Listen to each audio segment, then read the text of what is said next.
Let's get this game readied up. 6 seconds, 4 minutes, I should say.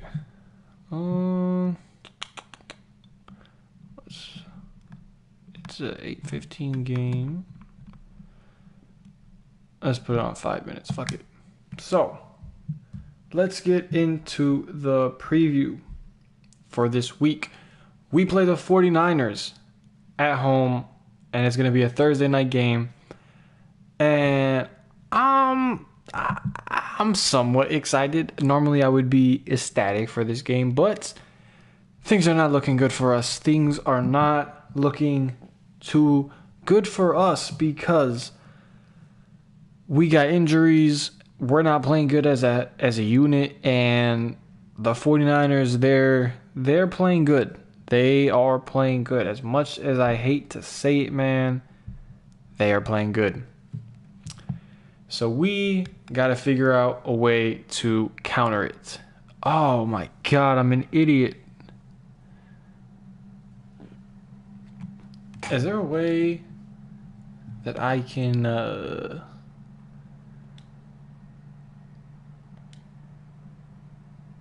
Yeah, that's what I want. I don't think I did it right, though.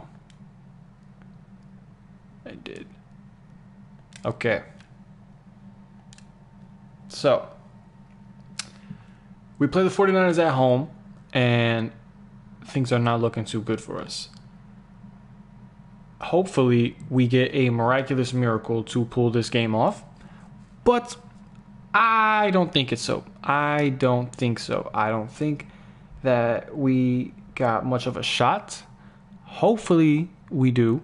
Hopefully we pull off the upset because we desperately need the upset after losing to the Rams, which that was just, oh my goodness, man, that was just a terrible loss. Not the game that we needed to see, and we got to recover. We got to recover this week. It's definitely a hard opponent, but we got to come out with our A game. We got to come out with our best punch. So let's get into the preview without further ado, man. So this week on the injury report, we had a few players, but the only player that was very eye-opening to me was DK Metcalf with the toe injury, man. He is always on the injury report for something this year. Something. And, man, whether it's the hip, his back, it's always something. And, I mean, like, I'm not knocking him because it's football. It's a physical sport. But, man, it sucks. It sucks because he is our best receiver. So hopefully he can play through it and play to the best of his ability. Gino is supposed to play. He did not play throughout practice, I think. I think he did play limited in practice on Wednesday today. But it looks like he's supposed to be a go. Pete Carroll said that he should play. So that is good because if Drew Lock was playing, you might as well chop it up as a L. And I rock with Drew Lock. Like, I fuck with him. But he is not the answer to beat the 49ers. He is not. And for everybody that was saying that he needs to come in and we should play him instead of Gino, he's not the answer. He's not the answer. And I don't think it's his fault either. Damn, my bad. I don't think it's his fault either. Because even when he came in to the game last week when Gino got injured, oh my goodness, man. Hopefully this doesn't happen. Oh, there's a flag. Imagine. But no!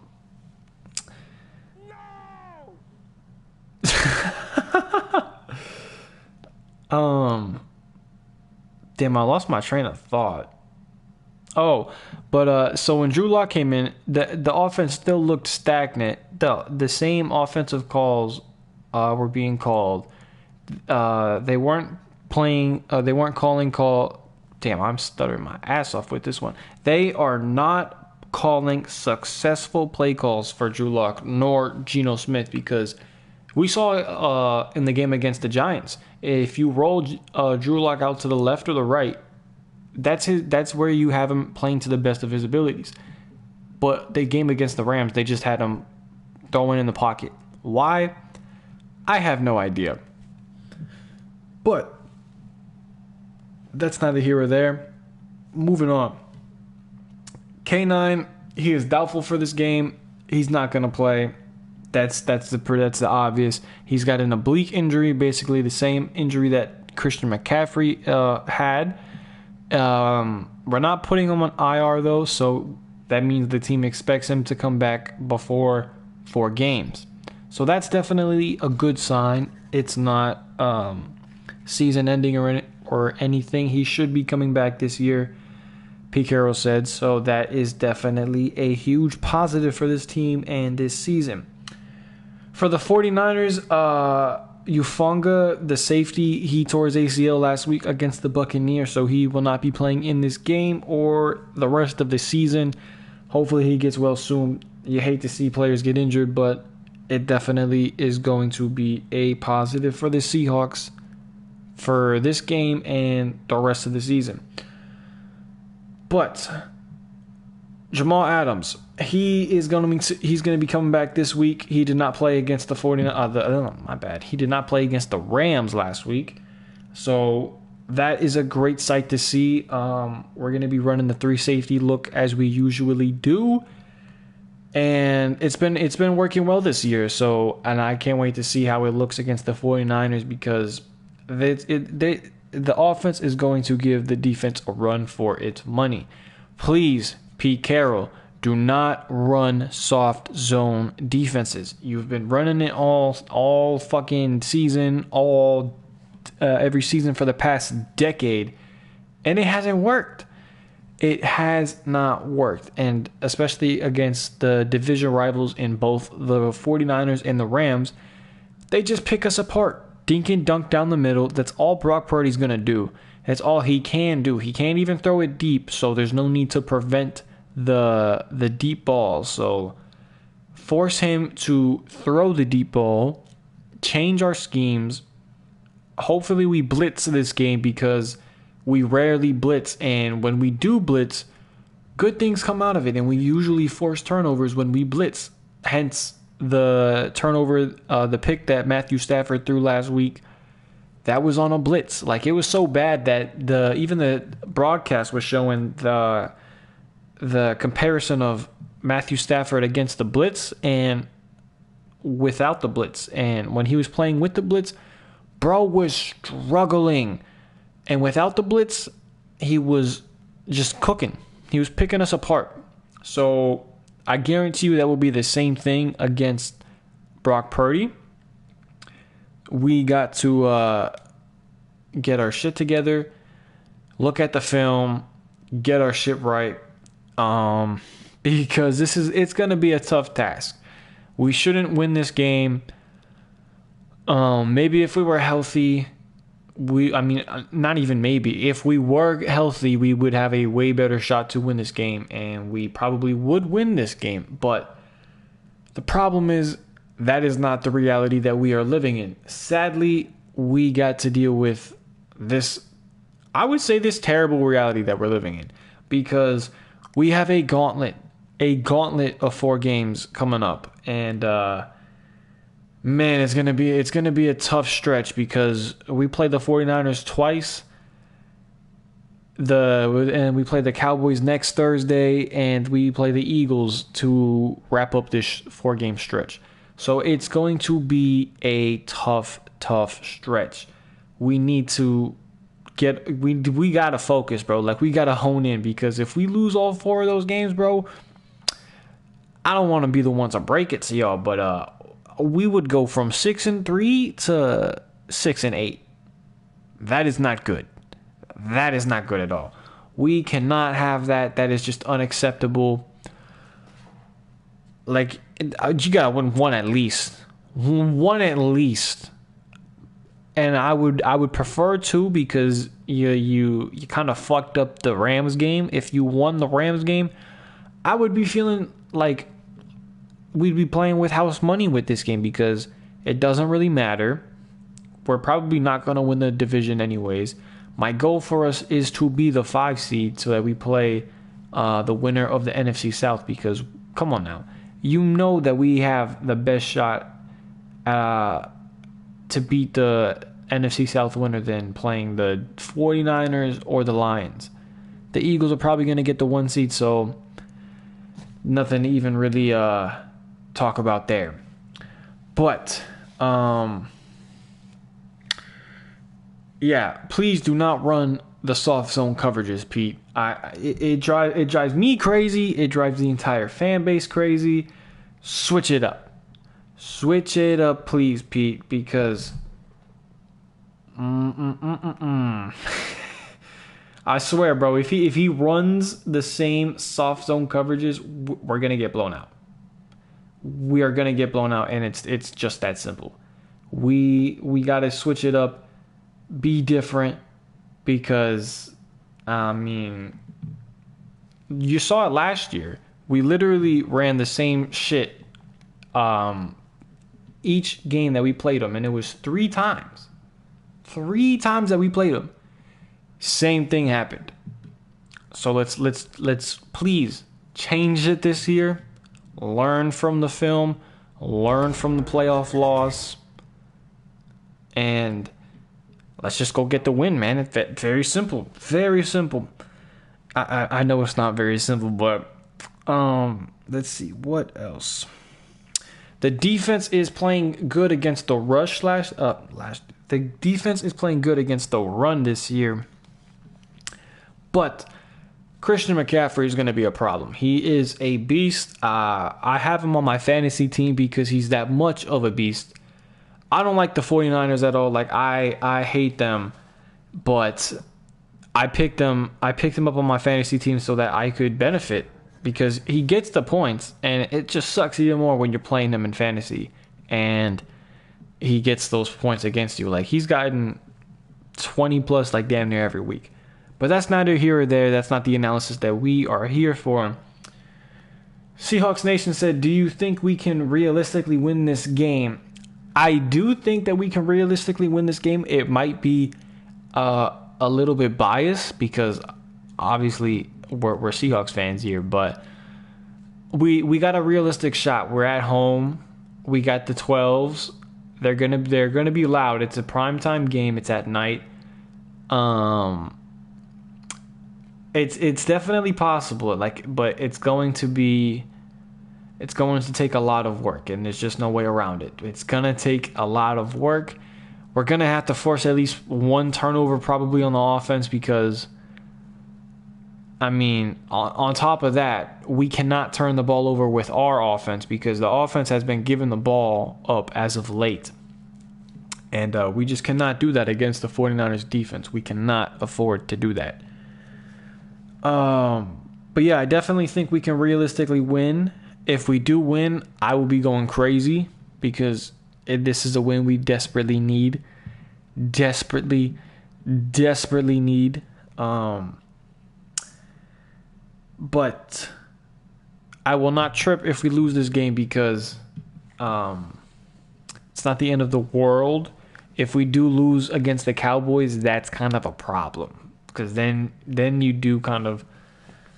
Let's see, what are we, 6-4 now? If we lose, we go to 6-5. So I mean, on paper, you don't want to fall to 6-6, but I ain't even gonna lie to you.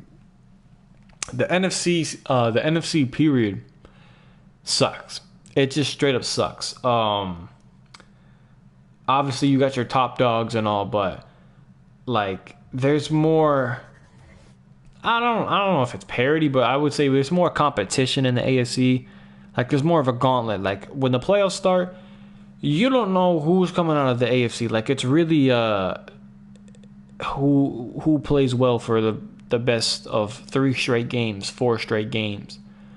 With the NFC, it's probably like I hate to fucking say it, but it's probably going to be either the Eagles or the 49ers coming out of the NFC. And hopefully it's the Eagles and not the 49ers or any other team. And hopefully it's us. Hopefully. But I like, come on now. The way the Seahawks are playing as of late, this is not a Super Bowl contender. Like, I'm a very realistic fan. I call it how I see it. I want this team to be a Super Bowl contender. I want this team to make the playoffs and, win Super Bowls for every single year. But it's not realistic, and it's not realistic that this team is a Super Bowl contender right now. And especially with the injuries that we got, K9 is not playing in this game, and Abraham Lucas is still not playing. It's going to be a tough battle. It's going to be a tough battle. It's just... The 49ers are a tough team. And, if we win, I'll be talking hella shit. I definitely will be talking hella shit. But I do know that chances are we are probably gonna lose this game. But for the offense, Shane Waldron, he's got to be the most creative he's ever been this season, or even in his Seahawks career, because he's been lackadaisical wow, what the fuck is this? Oh my God, I hope they don't do this. Oh, fumble! Yeah, I hope they do this against us. Now, this is exactly what I hope happens against us. But nonetheless, let's get back to what I was saying. Shane Waldron, he's got to be the most creative he's ever been in his fucking lifetime, because we need it. We got injuries that are very crucial, like K9, crucial to this offense. Zach Charbonnet, he's going to have to come up huge. Kenny McIntosh, he's going to have to play a huge role too. I shouldn't say huge role. Decent role. We haven't seen anything from him all season, so they're going to show us what he looks like for the first time this season. Hopefully it's good things. He was a very elite player at Georgia.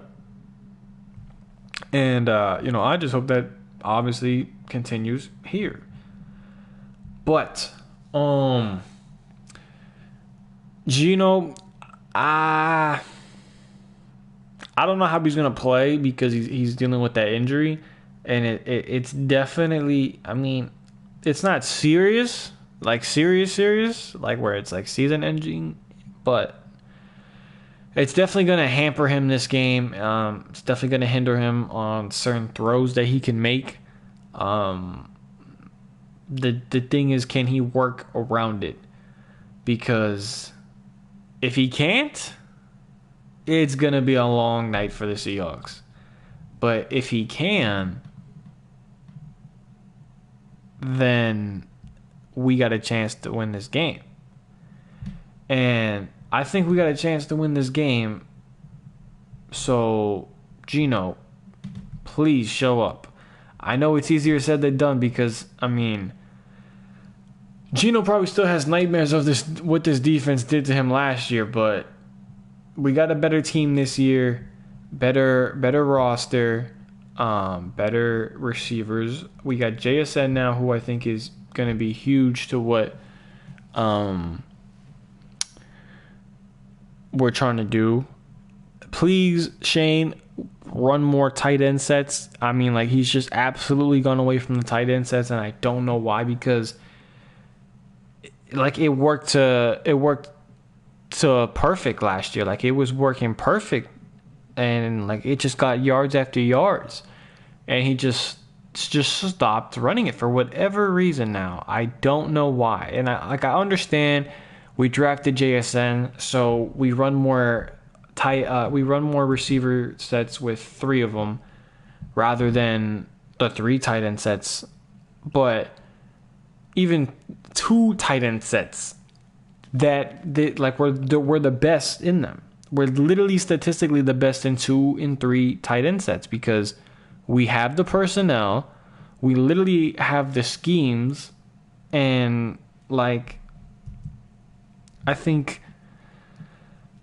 don't know, man. I think he just got to open his eyes, because if the Seahawks fan base as a whole is saying this, then come on now.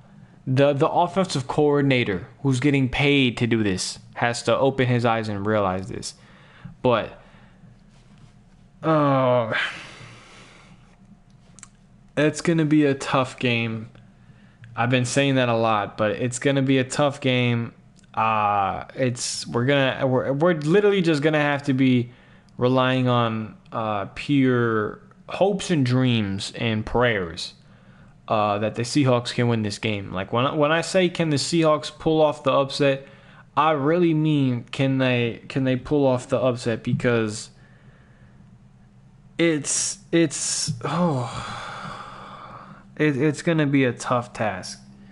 It's gonna be a tough task, because it's a tough team, and I thought we were gonna win this game. I said in my record prediction video going into the season that we were gonna win this game. We were gonna split the season series, but I mean, as the season has progressed and as the way the Seahawks have been playing as of late, there's just no way I can say that I can say wholeheartedly that the Seahawks are going to win this game.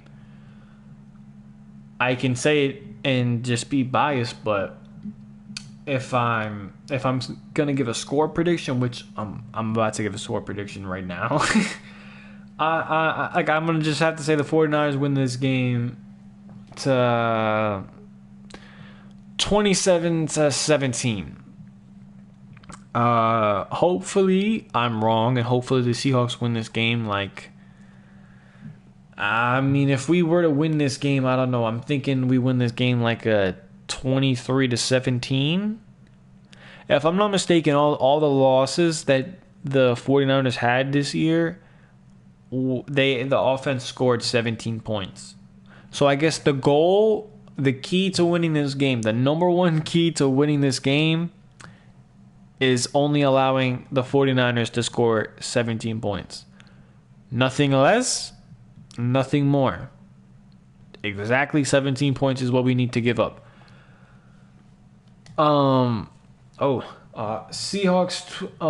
2017 says, does our offense even stand a chance against the 49ers defense? That's a good question, man. It's definitely a tough matchup for our offense, and they're struggling. They're struggling right now. It's been quite a few weeks since I can say that they have played good, but hopefully we can turn the corner this week. It's definitely probably unlikely, because we know what we're going up against. We know what type of team that we're matched up against. But one thing I want to say before I get back to your point is that the penalties for this team, the Seahawks lead the league in penalties. That's a problem. That's a problem. And Jordan Love saying in the press game conference that it's basically the ref's fault. That's just you can't do that. That's immature. You cannot blame all those refs. All those penalties on the refs. Yes, the refs were bad on Sunday. The refs were terrible on Sunday. They made some bad calls. But the Seahawks still put themselves in position to lose that game. Yes, I understand you could make the argument that if the refs don't call that terrible pass interference on Tutu Atwell in the beginning of the game on a third down, that basically puts the Rams offense on 50 yards ahead of where they were, already in the red zone, which ultimately led to a field goal. I get that, but you also cannot deny that the Seahawks put themselves in position to lose that game and deserved to lose that game, because even though they had that bullshit call against them, they still was leading the game 16-7. So clearly that pass interference call did not slip them up too much. They were still able to guide together and win. I mean, not win, play to like get a lead, but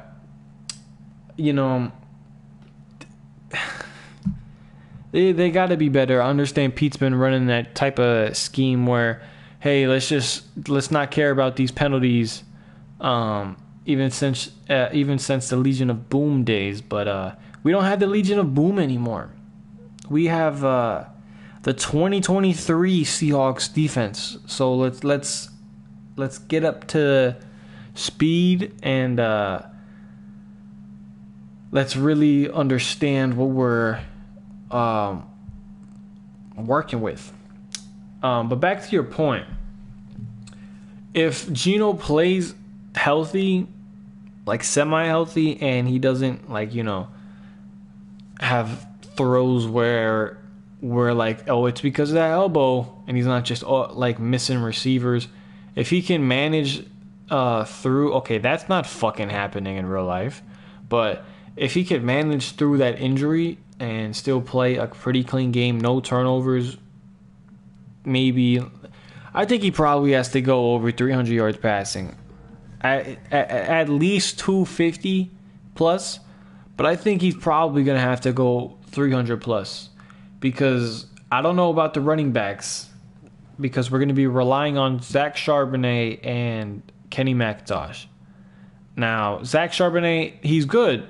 Like, he's been playing good this year in the limited touches that he's got. But this is the 49ers defense and the 49ers front line that he's going to be facing in his first start of his career. It's going to be a warm welcoming. He might bust a few good runs, but he's definitely going to have a few runs where he's just met right at the line of scrimmage along with those good runs. So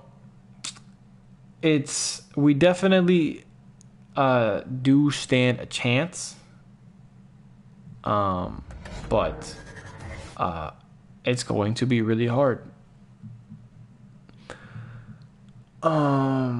Let's see. Am I forgetting anything that I want to say in this preview?